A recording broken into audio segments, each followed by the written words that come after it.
All of this, if I received it, if I read it, is a big fat lie, isn't it? And No, sir. You know it, Mr. Singh. Sir, I didn't come here to lie. I'm at an age where I have come to assist the inquiry, and that's all. And if I had seen it at that time, that is what I would have done. I'm not one of those. You've seen it. You call me a letterbox. That's a compliment to me because that's the way I work. If I don't understand anything, I don't understand anything, I will find somebody who does. Here, Mr. Tedford was my guy, and so was Mr. Longman. So that's the way we worked. The first thing would have been, it would have been forwarded to him, we would have discussed it, and we would have dealt with it. Can we look, please, at poll 305-5418?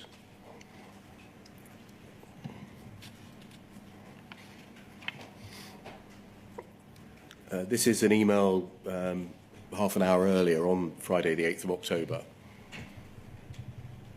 to you from Miss Talbot, copying in Mike Granville and Rod Ismay. They were senior managers in the business, weren't they? I know Mandy Talbot. I've never heard of Mike Granville. I don't know who Rod Ismay was either. But she was a bit of a nuisance, and I don't think I've actually responded to her very much. Sorry, who was a nuisance? Mandy Talbot, because I think she kept on asking all sort of weird and wonderful questions, and I just referred her to Mr. Wilson because I just didn't understand what information, what inferences she was asking for. So everything I highlighted, and I just referred her to Mr. Wilson, and Mr. Wilson being of the same rank, or they probably had a lot of discussions, but I had very little to do with her. Anyway, so just before you received the email containing the details of the receipts and payments mismatch bug, Ms. Talbot is writing to you saying, Mike and Rod are also very interested in any developments. Did you think at the time, I don't even know who Mike and Rod are? Probably, but I mean, Dear Mandy, please explain who Mike and Rod are. I didn't do that. I didn't even respond to it, I don't think, because I was so focused on that particular case. I knew her from the old days when she was in the civil litigation department, we were in the same building, but I didn't really speak to her very much.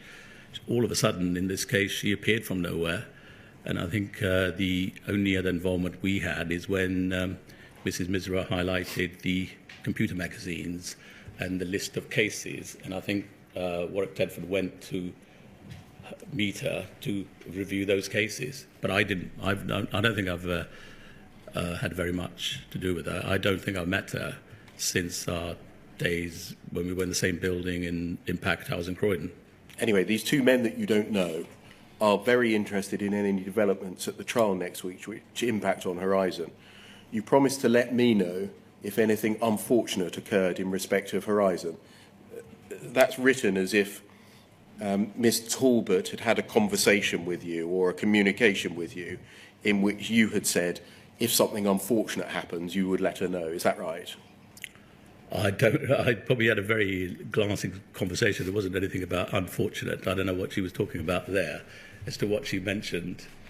But it was, I don't even recall the conversation. As I said, the only conversation she had was with Rob Wilson, head of criminal law team, because they probably beat the same people, they had the same briefing, and they were, contact within the business. I had no contact within the business. The only people I knew was Rob Wilson, and probably my, Juliet McFarland, Mrs.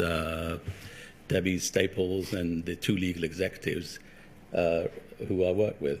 Please, can you copy Rod and Mike into any messages? You didn't reply and say, well, why should I do that? I don't know who these men are. I don't recall, to be honest. And then it comes to this part. It says the reasons why he failed to comply with these duties are beyond the scope, but the consequences are as follows. Yes? Yes. Did you not think, hold on, Mr. Jenkins did tell us about the receipts and payments mismatch bug. I got sent an email containing his report about it on the Friday before trial, and I sat on it. I did not receive it. I didn't read it. I didn't print it. Like I told you, that's my evidence. And it didn't occur to me because it was the senior team dealing with it. And I was told to keep away from it purely because of the cases being reviewed were the old Royal Mail Group cases. We see lots of investigation about what did we know about Falkirk. We see lots of investigation about what did we know about the local suspense account. Why is there not a similar inward-looking approach about what did we, in particular, what did Jarnail Singh know about the receipts and payments mismatch bug? I think that's a question for the senior legal team and Cartwright King, because they're dealing with it, because at that stage my role was completely different. My role was basically in between the Post Office Limited and Cartwright King. And as and when my line manager, Hugh Flemington, needed input or specific advice. On the last occasion, we addressed your refusal of defence requests for information about system faults in the course of the Simo Misra prosecution, yes? I don't know which specific... They wrote to you, Izzy Hogg wrote to you and said, can we have details of known system faults? I don't recall. Well, I'm not going to go back over the transcript of the last occasion. You'd refused disclosure of the known error log, hadn't you? I didn't refuse anything. I mean, the way it was dealt, they came in and it was looked at by Mr. Tedford, Mr. Longman, Rob Wilson, and it was just the logs I think we had problem with because the commercial relationship or the contractual relationship between the Post Office and Fujitsu. I mean, there's nothing within my control. If it was within the first experience I've had of obtaining those logs were in the Misra case, because I've not dealt with any other cases. I didn't understand any of the issues or the problems regarding the problems we're dealing with here, because I had no experience. That's the first time I came into a lot of these documents. So I don't really quite understand what are you asking of me or what you want me to reply to you. You knew that Mr. Jenkins wasn't a professional expert witness, didn't you? Yes. You knew that he had very little experience of giving evidence in court? I didn't know that because he was actually dealing with a lot of the interim reports from the defence expert, plus I think Rob Wilson, I think it dealt with him on a number of occasions, not in court, but certainly as far as obtaining information or witness statements, because he was the one who actually somewhere said, well, look, you know, who suggested him, I think, somewhere along the line. But it was my first experience of dealing with an expert. And as I say, the first time I dealt with anything of that nature, last time I dealt with anything of that nature was probably about 20 odd years ago. Your concern was that if the expert told the Post Office something uncomfortable, they'd either be told to stop looking or their appointment would be terminated. No, absolutely not. I don't think that was the intention. What does that paragraph mean, then? I don't know what it means, but it was that was. You wrote it. Well, certainly I did, but that's not what it means. Is keep the independency of it, keep away from the Post Office, and the integrity of the report and the independency. And if there is something they need to go to Cartwright King to progress it. No more than that.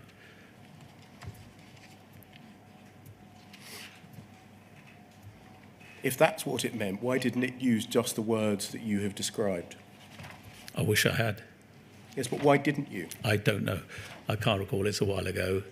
Is the true answer to that because the words that you used disclosed your true approach at the time, namely, the Post Office does not wish to discover anything wrong with Horizon? No.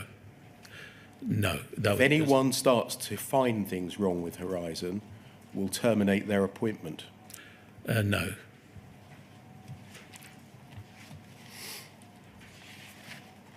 You tell us in your witness statement, it's paragraphs 94 onwards.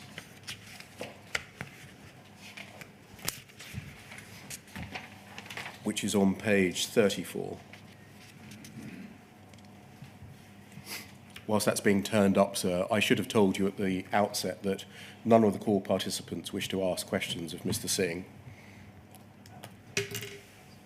Sorry, I've been given some new information.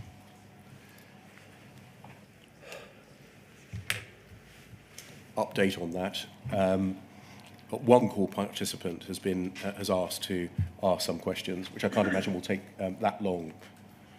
And therefore, I propose to go straight through, and then we'll finish well before 3:30.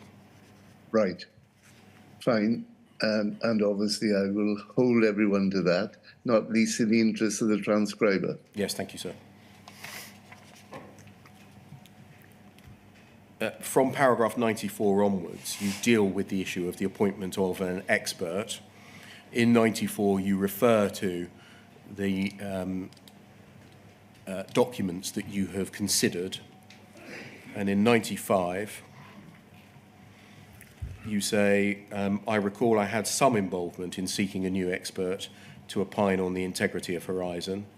You didn't draft a document, but you were asked by Susan Crashall or Hugh Flemington to seek board approval. That was something you'd done before. And then a little further on,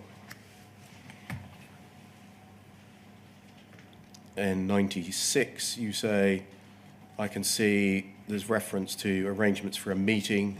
You can't recall attending. It took a long time to get new experts. I see I was involved in seeking approval from Chris Oyard, General Counsel. 97, I've been asked to what extent, if at all, did I agree with Martin Smith's advice not to investigate Horizon cases to concerns that disclosure issues could arise in historic cases. And you say, I recall I was primarily concerned that the experts would have access to all the information they felt they needed. That was the reason for my email. And 98, my recollection is that the experts were being instructed in respect of the integrity of the current system. Can we look, please, at poll 0014 7068?